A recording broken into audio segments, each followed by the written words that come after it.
La route, elle n'a pas toujours été lisse. Être sportif de niveau, c'est souvent avoir un double projet.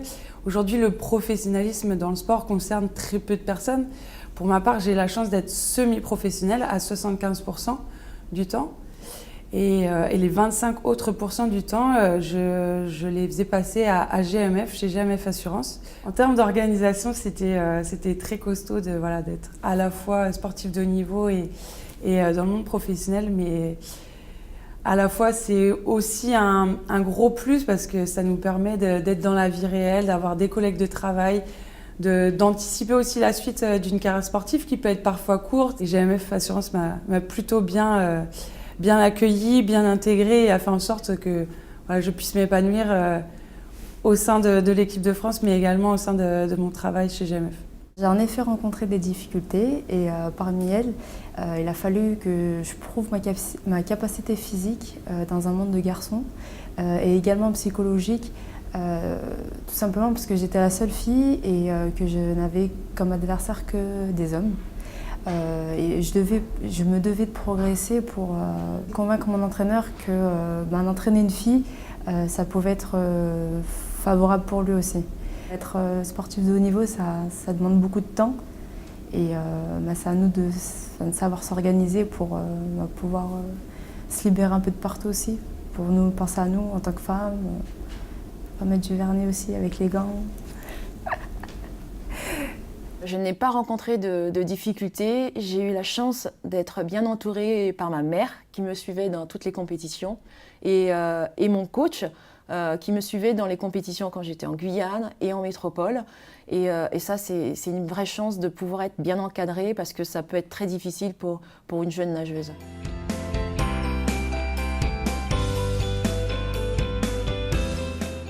Oui, je pense que c'est vraiment un besoin pour la nouvelle génération. Elle a vraiment besoin de ce vécu, raconter de cet échange entre les anciens et la nouvelle génération pour savoir comment ils ont réussi.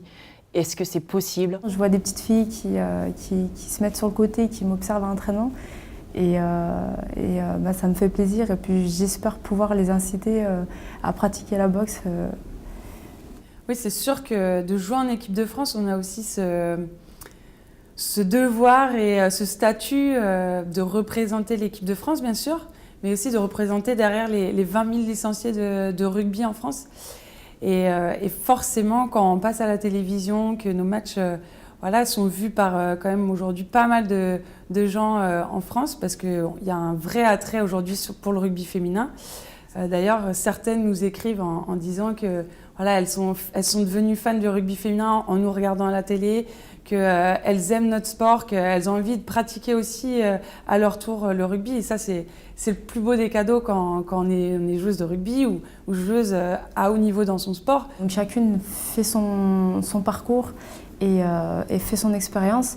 Donc en atteignant les objectifs ou pas, elle prouve que rien n'est impossible. Donc moi-même, j'ai mis du temps à réaliser que je pouvais être un exemple et qu'en partageant mon expérience, ça a donné une certaine force à toutes ces femmes, aux filles. C'est une forme de motivation.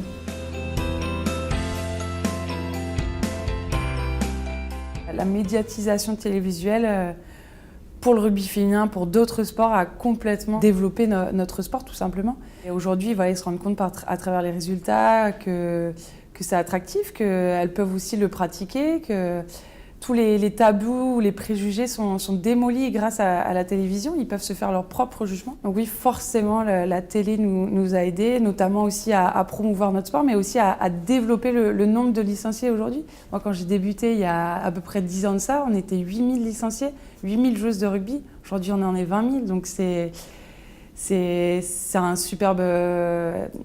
super développement de notre sport et qui est encore pour l'instant loin d'être fini, j'en suis sûre. De plus en plus de personnes me suivent sur les réseaux sociaux et c'est vrai que je reçois de plus en plus de messages de filles qui se lancent dans la boxe. Entre le moment où j'ai commencé la boxe et aujourd'hui, on est beaucoup plus nombreuses. Donc je suis plus seule à la salle en tant que fille. Je suis heureuse et fière d'avoir pu vendre la boxe justement à ces filles via la médiatisation. On peut montrer ce côté féminin et ce côté de pratiquer le sport de combat. Oui, la médiatisation peut changer beaucoup de choses. J'ai eu la chance, lors de mes premiers Jeux Olympiques au JO d'Athènes, il y a la caméra sous-marine qui a fait son apparition. La natation est devenue le sport numéro 2 des Jeux Olympiques depuis. Et dans les clubs, j'ai eu la chance de connaître cette croissance de licenciés justement dans mon club parce que j'étais médaillée olympique, ce qui fait toute la différence pour beaucoup de clubs, surtout dans les sports individuels et les sports amateurs.